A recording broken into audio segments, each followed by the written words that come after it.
It took all of this to get me here. Everything from the past is now understandable. The visions that open up are unending. It's always different than I had expected. No one recognizes Jesus when he rises. Spiritual awakening doesn't occur to angels. That spiritual awakening occurs to people who are walking around with their feet on the ground.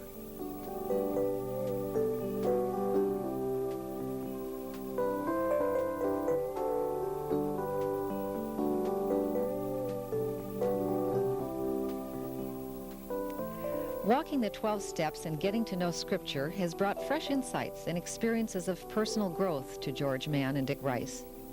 These good friends are prepared to share these experiences with you in this last in a series of programs on the spirituality of the 12 steps of AA.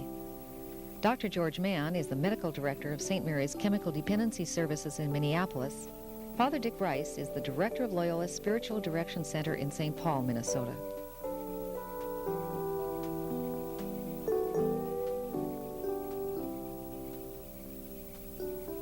The 12th step says, having had a spiritual awakening as the result of these steps, we carry the message to alcoholics and to practice these principles in all our affairs. To join that, George, and to conclude the steps, I go to the 20th chapter of John's Gospel. Jesus has just risen. Mary Magdalene has recognized him. And now he says to her, Go, Mary, to my brothers and sisters, and tell them, I am ascending to my Father and your Father, to my God and your God. Mary Magdalene went to the disciples. I have seen the Lord, she announced. Then she reported what he had said to her. What does a spiritual awakening look like? How do we know we've had a spiritual awakening? What are some of the characteristics of it? This step, interestingly, presupposes that a spiritual awakening has occurred during the first 12, during the processing of the first 11, rather. And here we come to the 12th, and it says, having had a spiritual awakening. George, I think a spiritual awakening is in some form a resurrection appearance of our risen God in our midst.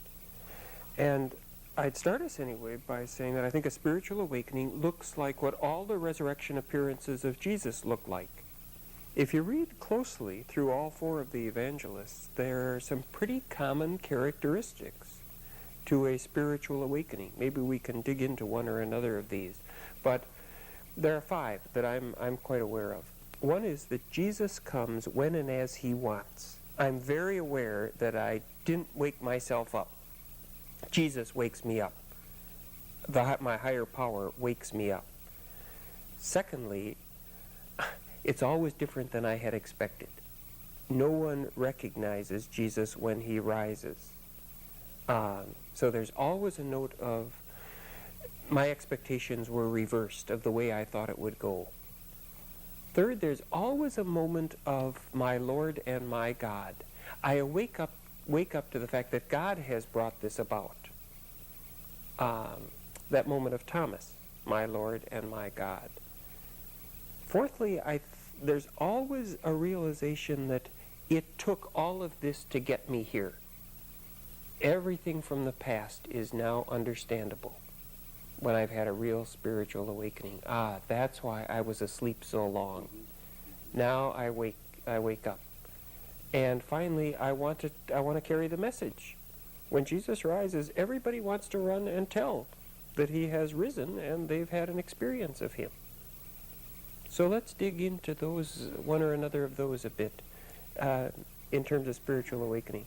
I think there are some underlying themes under those five things. One is, I think that if we look at those things, that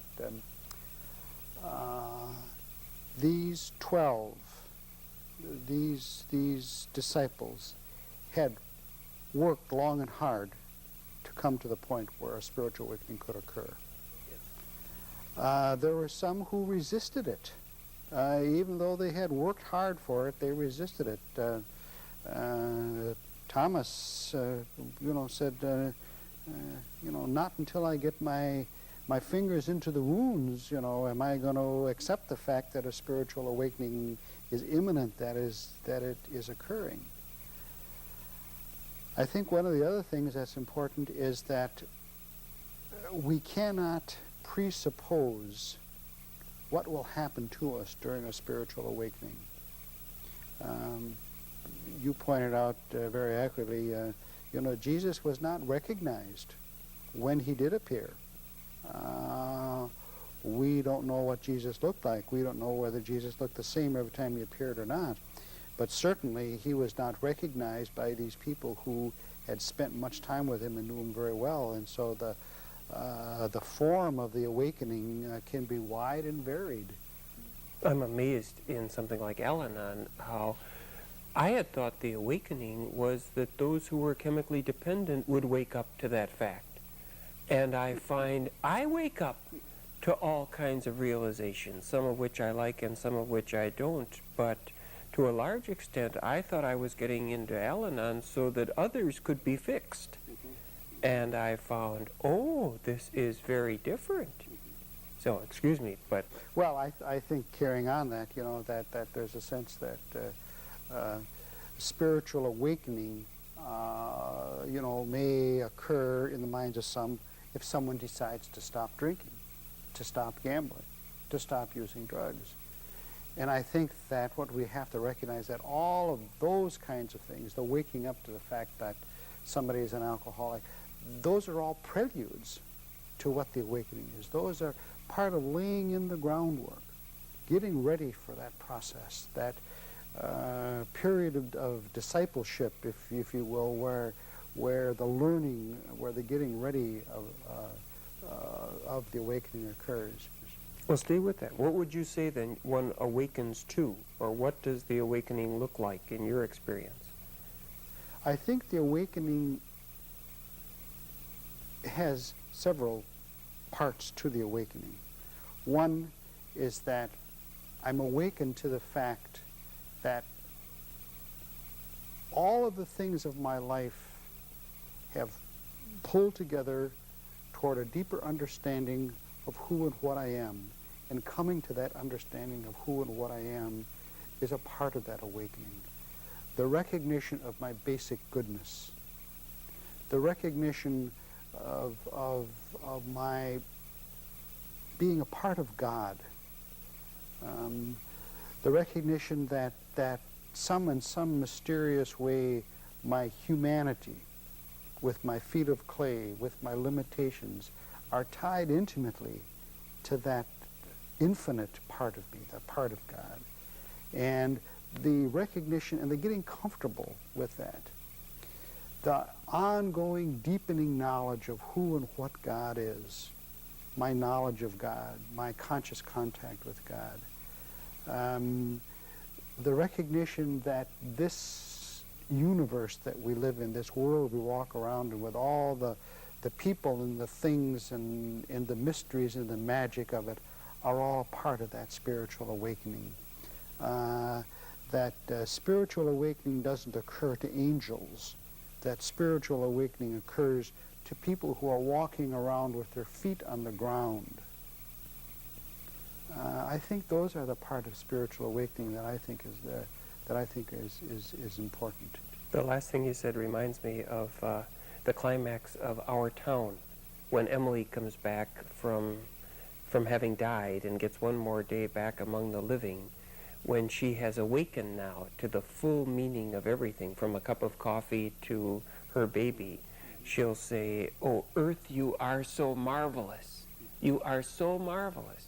And she turns to the stage director, who's really God, and says, does anyone realize it while they are alive? And somewhat melancholy, the director says very simply, well, the poets do, and the saints, some of them. So it's that full awakening that you're speaking of.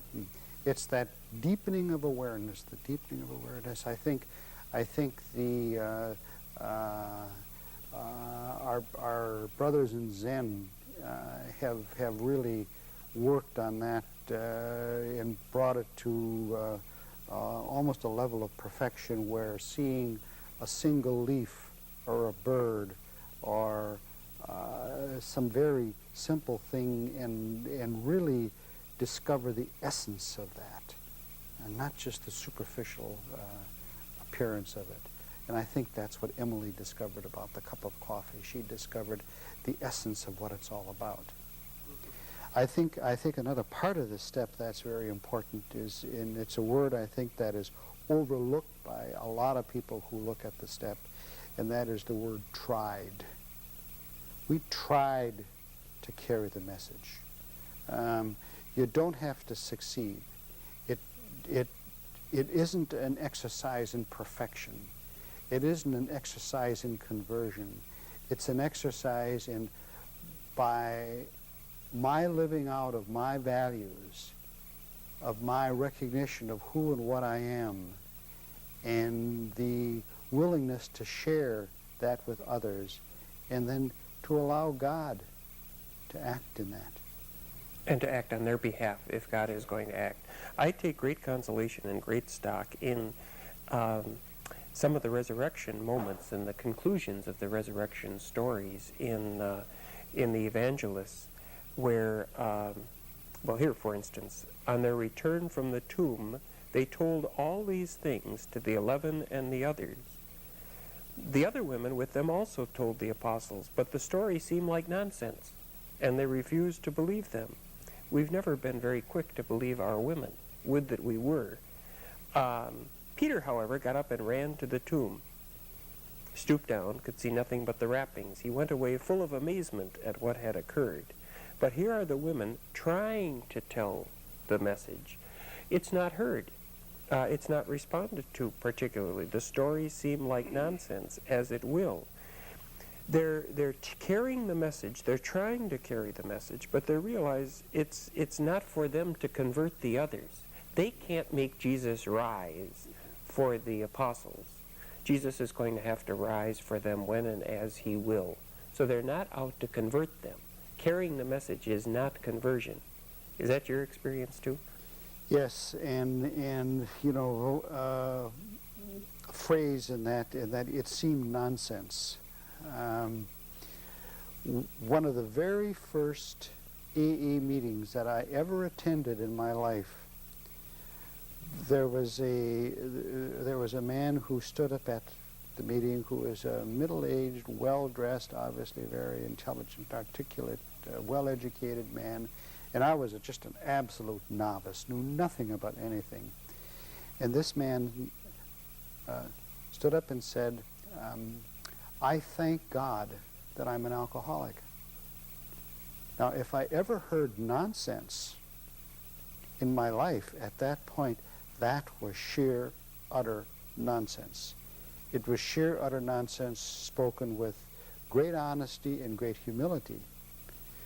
What I've obviously come to understand is that it was through the path of his alcoholism and his recovery, in his living out the 12 steps, that he moved from that hell, that chaos, into a spiritual awakening. I noticed about 3 years ago, I was able to begin to say that very same thing.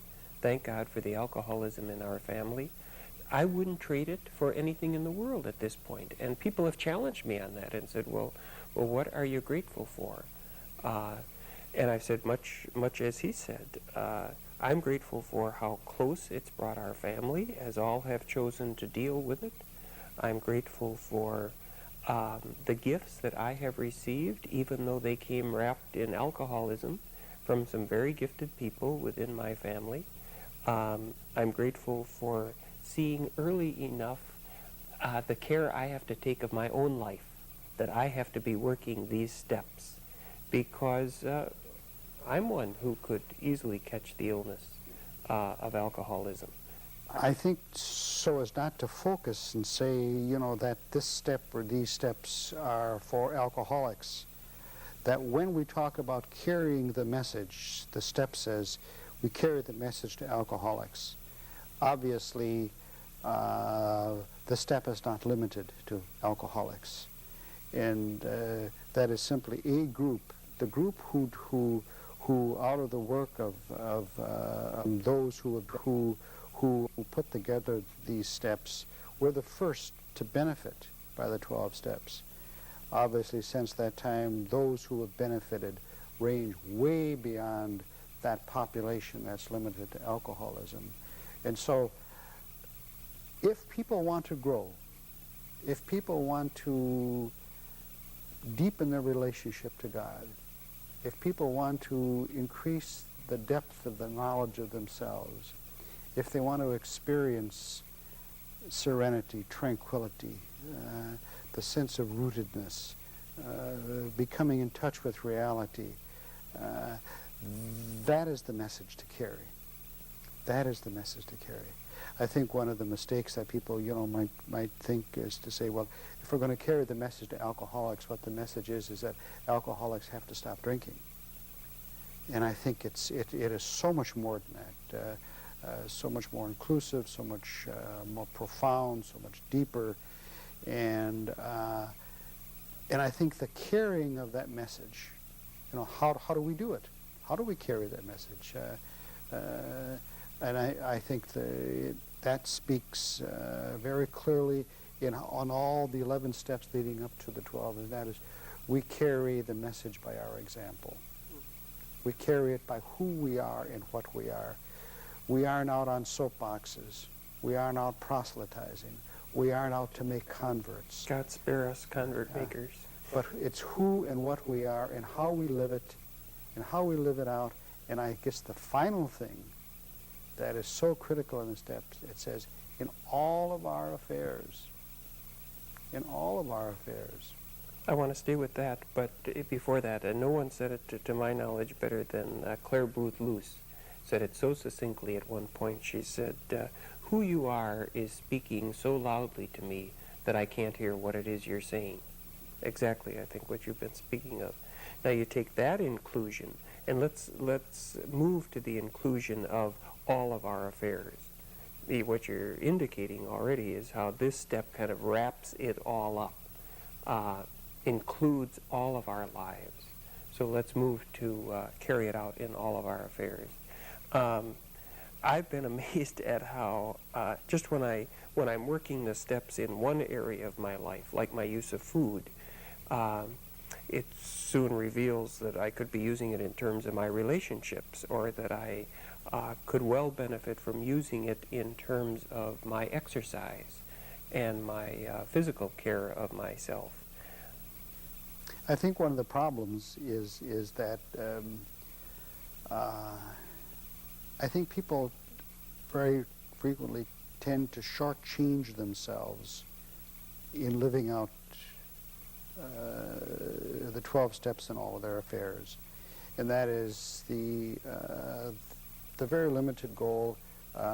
If I'm an alcoholic, what I need to do, what the function of the 12 steps are, is to stop drinking, or to stop taking drugs, or to stop gambling, or to stop being a workaholic, or to stop being a sex addict, or what it is, without the full realization that changing that basic behavior that the individual can identify as being the behavior that led them into the hell, into the chaos that they are now looking at trying to work their way out of, that once that initial step is taken, then the real application of the full depth of the 12 steps is available.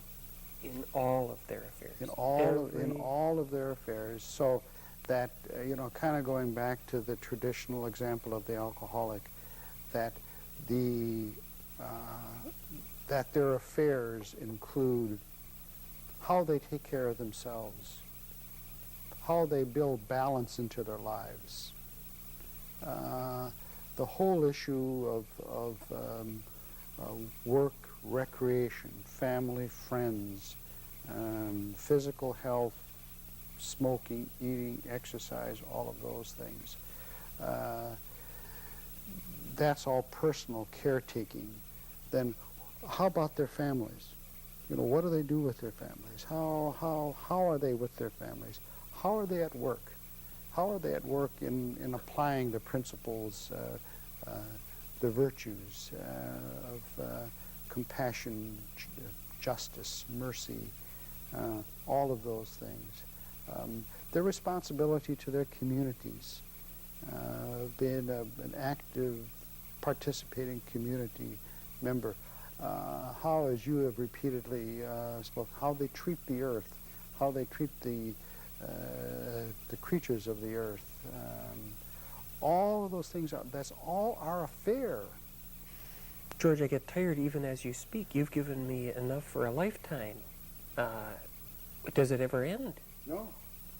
It never ends. You know, that's the whole, you know, that's the question of the perfectionist. When am I perfect? When have I done it all? The real challenge of this is that as I increase my awareness, as I am able to go deeper into myself and deeper into God, the visions that open up are unending. And how I can become involved in what those visions say to me. You know, it starts off very close, very intimate. Me, what's very close to me, and maybe then I move out to the people in my family, the people in my neighborhood, the people that I work with, but it just keeps expanding and moving on. And yet it's a climb, and they are steps, and they're rightly called steps. So it's work, and it is the work of a life. Why would I want to do it? What would be the fruits of it? My way of putting that, I think, from what I've experienced from my years of working the steps, is that my life is more joyful than it's ever been. And I find how little joy there was in my life before I really seriously started working the steps. Now, by that I mean I know what I want much better than I used to. I would want nothing more than to live in harmony with God and with all of creation, including myself. And I know when I get it. I know when I am in that harmony. When I'm canoeing on the St. Croix and in harmony with God and all of creation, that is what it's all about. That's enough of itself. I'm sure that the step into heaven is going to be just a quick half step from that. The fruits of the steps are a joy, a harmony like I have never known before. I've been trying to live the steps for almost 20 years. And as I look at myself today and I reflect on where I was in 1968, and I look at those two individuals, I can't really believe that the same individual is the same individual, and that the joy, as you said, the contentment, the serenity, the peace that I experience, not constantly. I mean, I can still go through periods of intense anxiety, of anger, of all of those things that we speak of and we know that I know are inside of me. But most of the time, it's very different from that. Most of the time, serenity, peace, tranquility, harmony are a part of my existence. And I think whatever the struggle is, whatever I needed to do to go through to get to that point in my life, the rewards that I sense that I reap on a daily basis now are so much more than whatever the effort is that I had to go through. I'm at the point. I'm at a different point of my life than you are. I'm much older than you, and I don't know as I move from here into the future where it goes. But if I base my experience or my expectations or my hope of the future in what has happened in the past, and if I become aware of where I am at the moment, at this moment in time, I look at the future with great anticipation and great joy and great expectation. I'm younger than you, and I haven't been working the steps as many years, but I too look at it with wonder and joy and anticipation. Whew. Well, I don't know if we've ended or if we're back where we began. I think that's how T.S. Eliot put it. At the end, we are really where we began, but we know now where we are and how we got here. I'm eager to keep working the steps in my life, and you obviously are as well.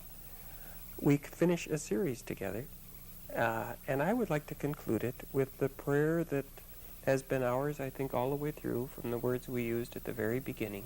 Could we close together with the Serenity Prayer? God, grant me the serenity to accept the things I cannot change, the courage to change the things I can, and the wisdom to know the difference. Thank you, my brother. This has been a pleasure. Wonderful trip.